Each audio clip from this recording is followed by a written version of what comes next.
bali po, delivery namin siya as organic insecticide.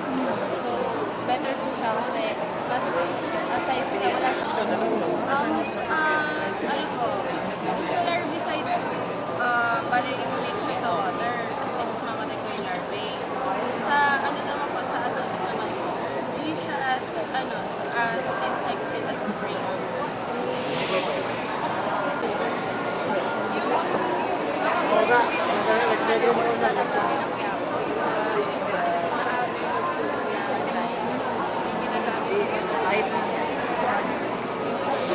Dr. Lanyada? Sa 4. Isa po paper out of science, then the soap.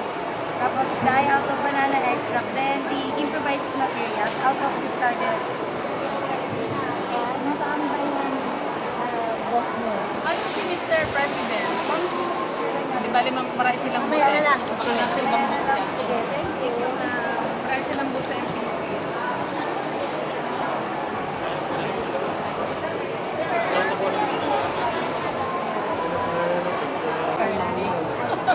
Pero sa kami, Inaaway ko sila. one month lang, no?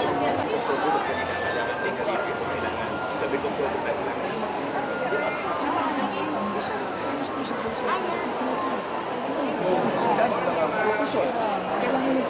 Oo, dyan sa mga si ano siya naman. so walang contamination. Kahit na 1 hour, lalaki may mga fruit, tumatama rito. So I need a machine, siyempre, para produce mo. So, doon na lang na, teacher ka nila.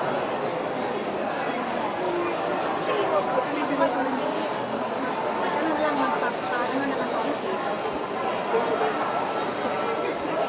ay, pahingi ko ng number nyo. Para, kasi Okay, good morning again. So I won't mention the name of Dr. Fortuna anymore, and Dr. Robin as part of my greetings. So again, we are very pleased that TUP was elected as the venue for this annual exhibits and how do you call it, inventions. This is my first time that I heard this one because I just assumed office, but nevertheless we are always supportive of the projects of the OST, considering that many of our students, particularly in the College of Engineering, are sponsored by the OST. And most of their sponsors emerge as top-notchers in the board examination. For the past 3 years, TUP produces top-notchers in mechanical engineering. We are always, sorry to say, we are always second to none. Sorry po, second to none. And last year, we were able to, again, number 1, number 5, TUP Visayas, 6 and 7. The recently concluded result of the electrical engineering, again, we were able to have our graduate landed number 6 in the electrical engineering, and 79% or 76% of our examining passed the examination, and the passing average is higher than always national. So again, as considering that this is the oldest technological institution in the Philippines, as I said, it was established in 1901 as Manila Trade School. But prior to that, there was a saying, there was a study conducted, and it was first known as Escuela de Artes y Oficios. That was during the time of Spanish regime. So, and the first site was in Padre Paura. Before it was transferred to Aroseros, bago na rin dito. At noong panahon ng Hapon, ito ay ginamit ng mga ginawang garrison ng mga Japanese. Kaya kung minsan, lalo na sa gabi at yung nag-aagaw ang liwanag at dilim, umuulan-ulan, talagang hindi maiwasan na magpakita. At kaya kung minsan meron kayo bigla na lang may aamoy na kakaibang amoy, minsan mabango, minsan maiba. And kung minsan nagpaparandam, baka sa katabi ninyo, meron na tayong katabi dyan. Oo. So, and we are very glad, tulad ng sabi ko nga, that the DOST considered PUP to be the venue of this annual rise. Thank you. Thank you, Dr. Kapara.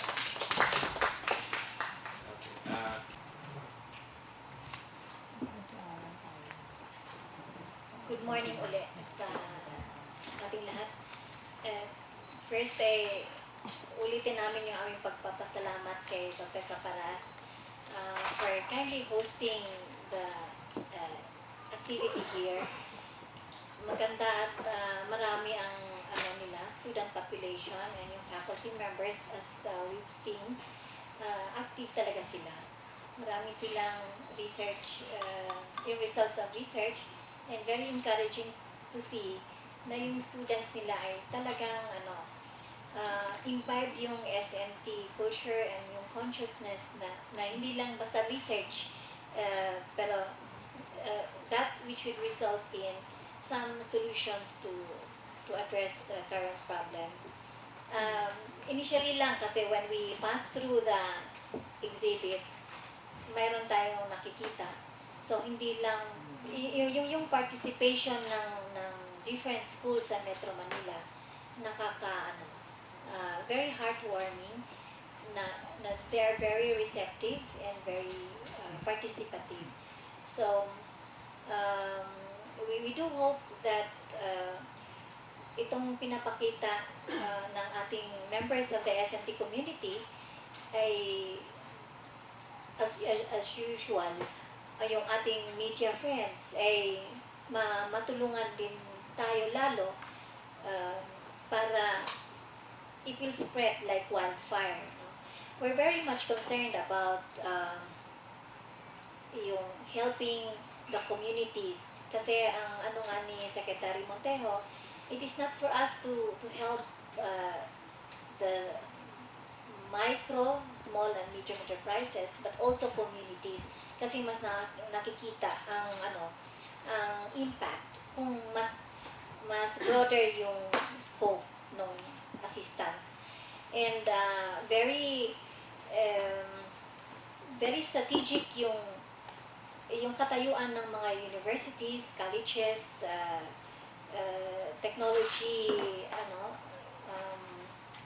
institutions. Kasi doon natin mailink we from the Department of Science and Technology, yun yung strategic partnership na sinasabi natin. The universities and colleges provide the technical assistance kasi hindi naman lahat magagaling sa Department of Science and Technology. So, SUCs form part of the SNT community. So, nandun sila sa localities na kaagad. So, they will be able to assist the communities, the small firms with technologies or yung technical assistance kasi ang experts natin nandun din sa SUCs and nandun din sa industry. So, yung loop na yon SUCs or kasama na ibig sabihin doon nung klaseng mga organizations in government that provide technical assistance, yung ating partners sa industry, yung experts natin who we tap to help in the technology improvement, and yung ating community, local government units also, mahalaga yon kasi sa community-based projects natin. So, pero ang pinakamahalaga ngayon is kasi we have our program on advocacy. Ito, dito papasok yung ating friends from the media. Ang laki talaga ng tulong ninyo. Kaiba, we can do only so much, but with you na nakaspread kayo all over and you have your own network, iba ang naitutulong ninyo, iba ang dating, kumbaga, doon sa ating clients who are the at different levels, people who we serve. So, we are glad to see this kind of partnership among us. And we do, the department will support all throughout this kind of partnership. Maraming salamat po sa inyong support at cooperation. Thank you, Alan. Actually, sabi yata ni Yusuf yung mga gusto ko sana sabihin, pero I'm glad my boss mentioned this. But really, I'm happy and I'm honored really to conduct this kind of activity with TAPI. Kasi nakikita ko yung increasing number of our professional and young inventors and the real idea of harnessing their innovative potentials. And also in this kind of activity, I can meet people like TUP, getting more partners who are very supportive of the same activity. And of course, as mentioned by Yusek Robe, with the media, with us, para bang kaya namin to. No? So yun yung isang very glaring sample na nakita ko. Whatever we do with media, with us, it's really very possible, especially nowadays. So, yun lang muna. Thank you. Thank you, Director Fortuna. A while ago, I went around to know what are these research outputs, invention, which would have some industrial utilization. Now, in my questions with the students in vintages, I tried to ask if what would be the cost of this and the viability of this if it would be commercialized or applied by the industry. They can hardly ask the question because their focus is only on that particular invention. My point is, for example, in the utilization of coconut husk to take the place of ceramic tiles, what about the supply of husk? That's the point that I'm trying to ask them. Will it be adequate if this will be manufactured and commercialized? So a point is, how does it compare to the current technology? Is it viable, competitive? Aside from strength, we should consider also the cost. So the point is, we would appreciate much if we can also look at the cost advantage of the research output. I wonder if this will be considered also as part of judging the different research outputs. How do we look at it?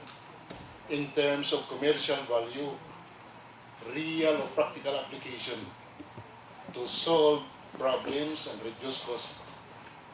And there are good inventions, I saw it this morning. Yeah, including the biogas, which would generate electricity for lighting of household. My question is, would the household waste be enough to come up with a system that would transform biogas into electric energy? What is the input requirement for a system to run? Would it be a cooperation of 3 households and then divide later on the energy among the 3 houses? Would it be applied to payatas, Okay, which sir. would generate? Sir, what is your first question again? My question is to consider the viability of this